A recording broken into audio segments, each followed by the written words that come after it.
Bonjour Rebecca. Bonjour. Merci d'être là. Est-ce que tu pourrais te présenter ainsi que ton métier, s'il vous plaît?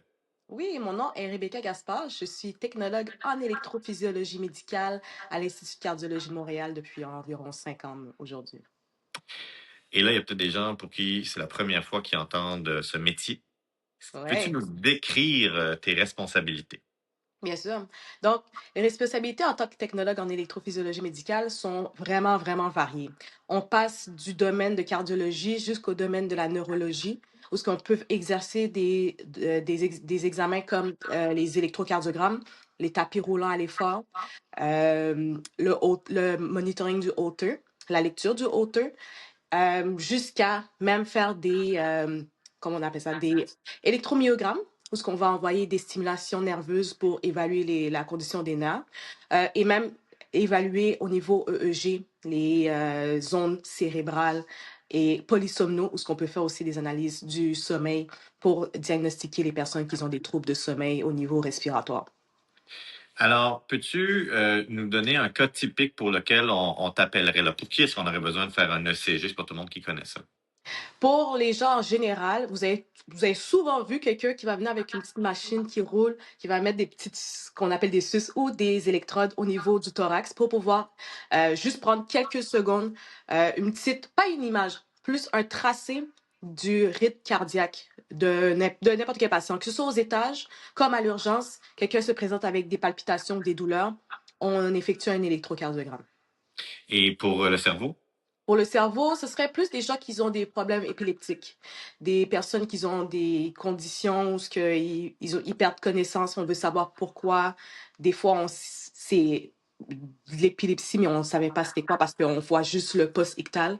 Donc, on fait des évaluations surtout pour les gens qui sont épileptiques en EEG. Et en EMG, c'est plus des gens qui ont des problèmes nerveux, des sensations, des engourdissements. Je comprends pas pourquoi mon coude jusqu'à mon cou me donne des douleurs. C'est l'électromyogramme qui peut essayer de déceler les problèmes au niveau nerveux. Rebecca, quel est le plus grand défi de ton métier? Je te dirais là, la reconnaissance de ce qu'on fait, parce que généralement, c'est pas tout le monde qui connaît notre métier. Généralement, on va se faire associer à être des infirmières. Et c'est quelque chose je trouve, qui dévalorise un peu notre travail parce qu'on n'est pas dans un travail d'infirmière. On fait pas du tout même le travail d'une infirmière. Même des fois, on peut se faire appeler des inhalothérapeutes. On se fait appeler n'importe quel titre sauf le bon titre. Donc, mon plus grand défi depuis que je suis rentrée dans ce domaine, c'est vraiment de faire la reconnaissance que nous sommes des technologues et même pas des techniciens qui font juste peser sur un bouton parce que généralement, c'est ce que le monde peuvent croire parce que c'est rapide de voir un examen électrocardiogramme. On vient, ça prend quelques secondes, ciao, bye, c'est passé. Mais la reconnaissance de se dire, ah oui, tu es technologue en électro, c'est un grand défi encore à partager avec tous en ce moment. C'est pas du tout la même formation. Pas du tout. Du tout, du tout, du tout. On ne injecte pas, on ne fait aucune piqûre, on fait vraiment que le diagnostic de courbes. On est les spécialistes de l'analyse des courbes électriques du cœur, du cerveau, des nerfs. C'est plus comme ça qu'on peut le résumer. Comment on étudie dans ce domaine-là si quelqu'un est intéressé par une carrière? Moi, j'ai fait mes études à Collège Élis à Trois-Rivières. C'est un cégep privé. Il l'offre aussi à Montréal. Je l'ai su après.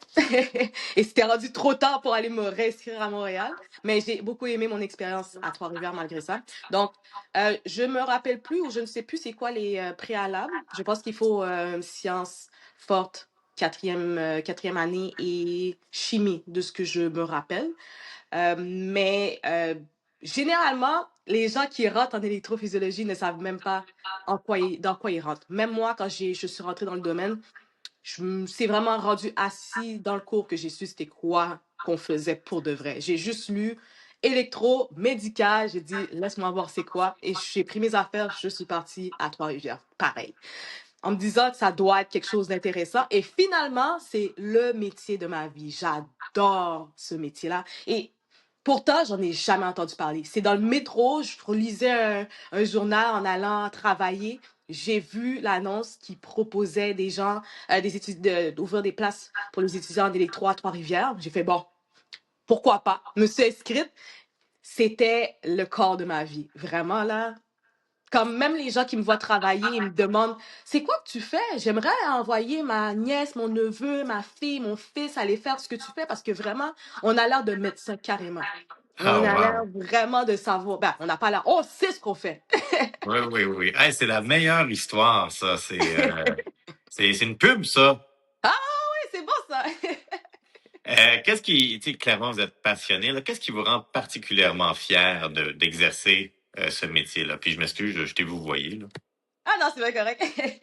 Ce qui me rend vraiment, vraiment, vraiment fière, c'est vraiment le côté qu'on est capable d'apporter vraiment une qualité de service qui est incomparable.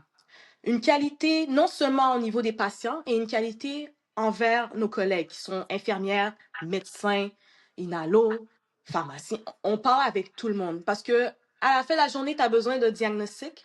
On t'offre le diagnostic et après ça, les gens peuvent gérer, l'infirmière peut faire sa job, le médecin peut savoir qu'est-ce qu'ils font.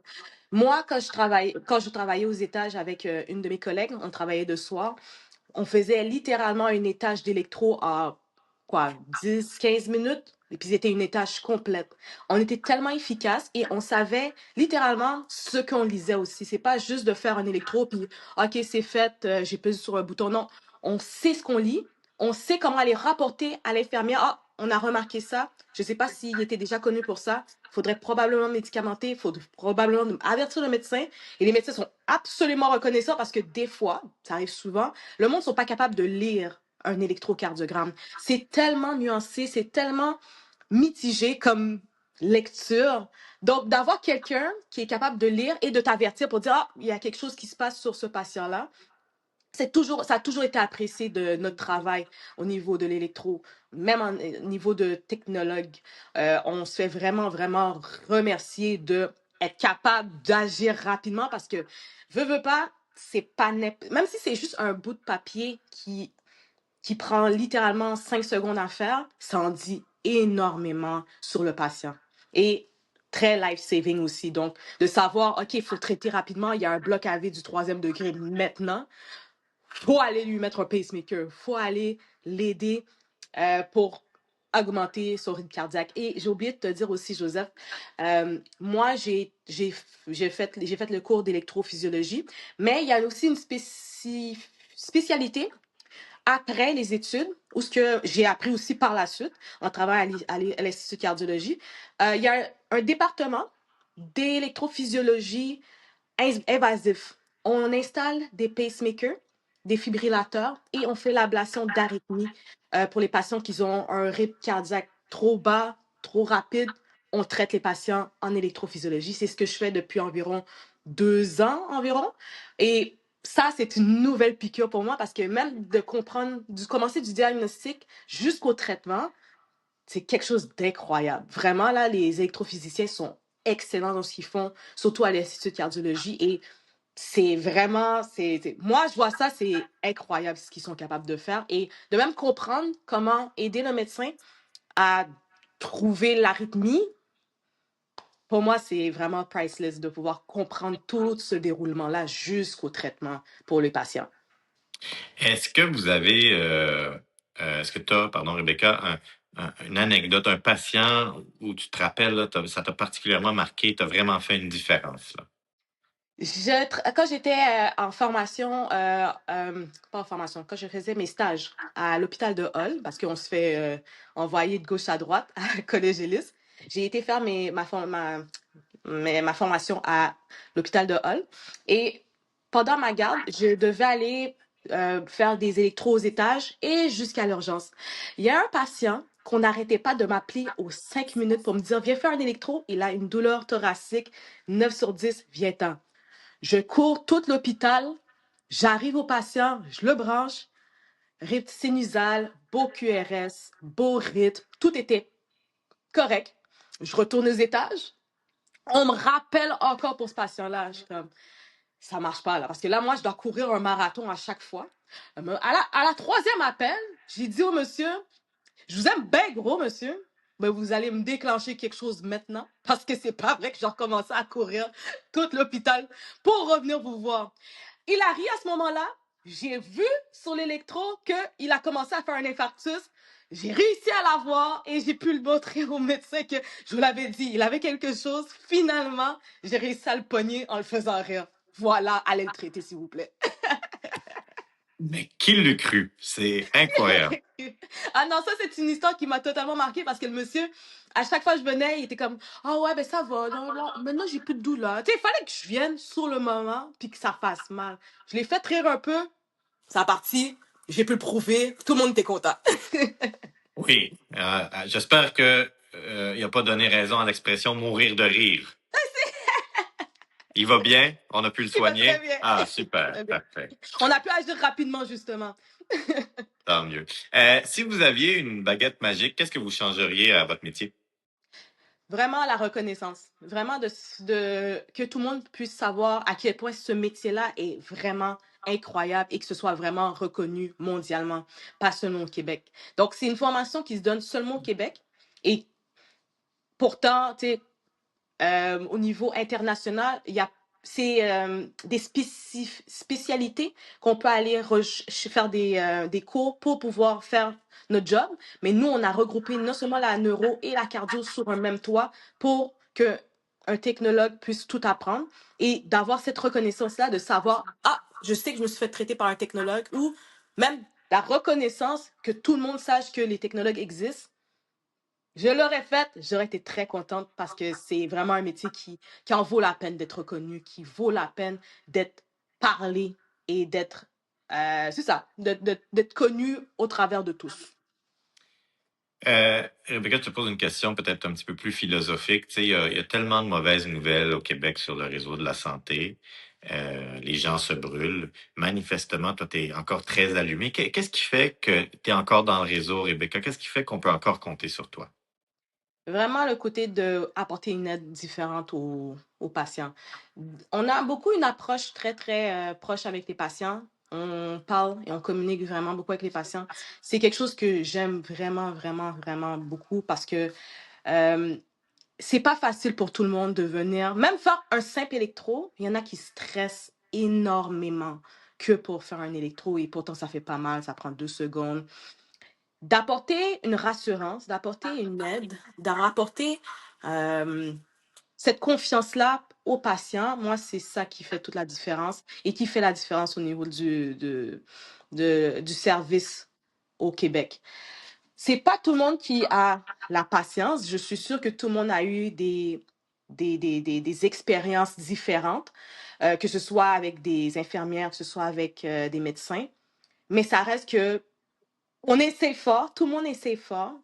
Et l'approche où ce qu'on se fait vraiment valoriser par les patients est une des choses qui me fait vraiment garder cette passion-là au niveau d'être technologue. Parce que il y en a qui pourraient décider de quitter, aller faire autre chose, juste parce que c'est pas assez, comment je pourrais dire, ce serait pas assez reconnu, c'est pas assez valorisé, mais pourtant, d'apporter cette aide de plus, on voit la différence qu'on apporte aux patients. On voit la différence que les patients sont contents de se faire servir par des professionnels et pas seulement quelqu'un qui vient, qui sait pas ce qu'il fait et qui va juste essayer de donner une job pour faire une job.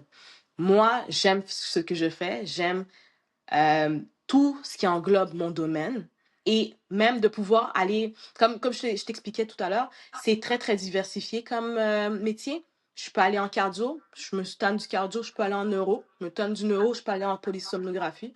Et je t'en épargne parce qu'il y a d'autres examens aussi qu'on fait qui commencent à être un peu plus éteints, mais vraiment, cette flamme-là est grâce aux patients. Les patients nous donnent vraiment ce go-là à dire, ouais, on fait une job et c'est pas pour rien. C'est pour des patients qui sont reconnaissants, des patients dont on sauve la vie. Même si c'est un simple électrocardiogramme, ça en dit beaucoup pour le médecin cardiologue, ça en dit beaucoup pour le neurologue, ça en dit beaucoup pour tout le monde.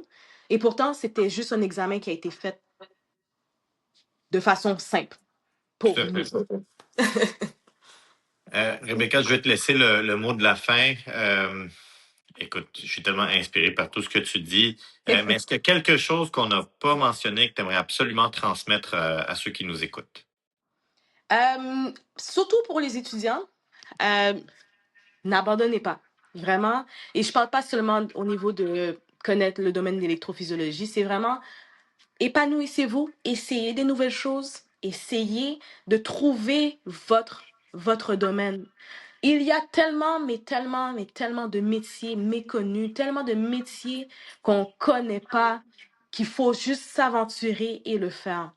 J'ai littéralement quitté Montréal sur un coup de tête en une semaine pour aller à Trois-Rivières pour une technique que je connaissais absolument pas. J'ai dépensé beaucoup d'argent pour aller faire cette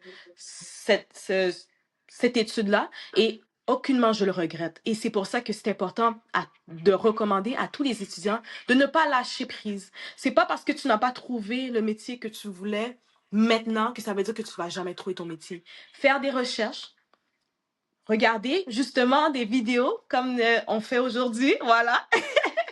Se renseigner, s'intéresser, prendre connaissance, c'est important pour les étudiants. Surtout ceux qui vont sortir du secondaire. J'ai été perdue longtemps après le secondaire. J'ai fait facilement 3 ans à juste faire des cours de base, juste pour faire des cours de base, parce que je ne savais même pas qu'est-ce que je voulais faire. Puis je sais pas si tu te rappelles, tantôt, je t'expliquais que j'ai ouvert le journal et que j'ai trouvé le domaine à ce moment-là. J'étais littéralement en comptabilité. Wow. Aucunement rapport. Aucunement rapport, ça. Et pourtant, j'étais très bonne, mais ça ne matchait pas au niveau de mes valeurs de devoir parler avec des gens. Moi, j'aime ça communiquer avec les gens. Moi, on m'a dit, tu dois être resté en quatre murs et des chiffres. J'ai dit, non, merci. Donc, j'ai décidé quand même de m'aventurer dans quelque chose que je connaissais absolument pas. Et ça a été la piqûre directe. C'est mon coup de cœur, mon métier. Il n'y a personne qui va me faire changer de métier tellement que j'adore ce que je fais. Et même si j'aurais à me lasser de faire un métier, de faire ce que je fais, j'ai toujours la diversification. J'ai toujours l'option de pouvoir aller faire autre chose. Et vraiment, c'est ça qui est important au niveau des étudiants, au niveau même des gens qui sont plus avancés dans la vie, qui savent pas qu'est-ce qu'ils devraient faire, où aller, explorer. Ayez pas peur, faites-le. Ça en vaut la peine. C'est le plus beau cadeau, hein, de trouver sa place. Et c'est Ouais. pas facile avec les conditions au Québec, avec les coupures, avec tout ce qui s'en vient aussi au niveau de Santé Québec, mais il faut pas lâcher prise. On a vraiment besoin d'étudiants qui continuent à aller dans les domaines de santé. Parce que toi, Joseph, moi, Rebecca, dans quelques années, quand on va être rendu à de se faire occuper, je sais pas qui va devoir s'occuper. C'est pas des gens sur TikTok qui font juste des danses qui vont s'occuper de nous, je ne sais pas. Mais il va falloir quelqu'un qui s'occupe de nous et le domaine de la santé reste un privilège, reste un domaine, littéralement un domaine qui est vraiment intéressant, qu'il faut s'aventurer dedans. Il y a toujours de l'espace pour tout le monde. Avocat, tu m'as convaincu. Je m'en vais faire ma formation en technologue On électrophysiologie t'attend! médicale. Ouais. Merci infiniment d'avoir pris le temps, Rebecca. Merci à toi, Joseph. C'est vraiment apprécié de nous laisser parler et parler de la passion qu'on a. Et je t'encourage fortement à continuer et j'encourage tout le monde à venir à écrire à Joseph pour pouvoir participer parce que vraiment, très, très bonne discussion. Je suis vraiment contente de pouvoir participer aujourd'hui. Merci beaucoup, Rebecca. Merci. Bye.